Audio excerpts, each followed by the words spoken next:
Okay, the folding part is obviously allows you to reconfigure your space. I mean, as we've all been there when you get people just dropping in, and then suddenly you've got to have, two or more people for dinner.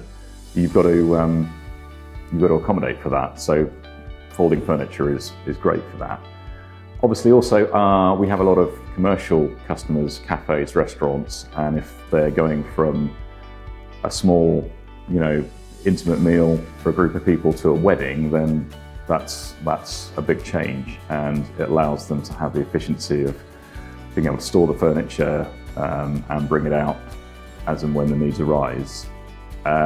Also, we've got a lot of customers that have a real desire to have their garden clear when the autumn comes. They like to put the furniture away, take up the leaves, and prepare their garden for winter, and they like having their garden clear of furniture, and they can put it into an outbuilding or into a shed and keep it all neat and tidy.